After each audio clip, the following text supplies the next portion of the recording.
What's the meaning of baseline?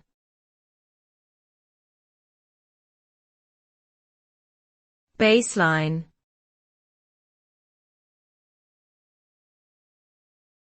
Baseline.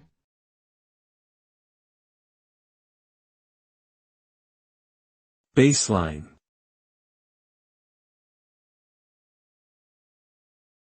Baseline.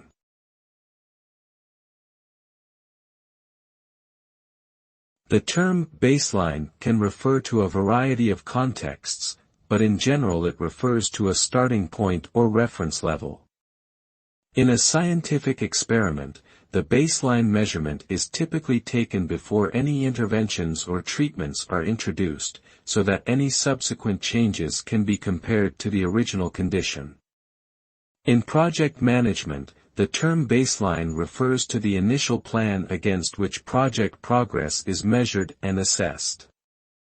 Baseline can also refer to the minimum level required for a particular metric or parameter to be considered acceptable. Overall, the concept of baseline provides a foundation for measuring change or progress in various fields of study and practice.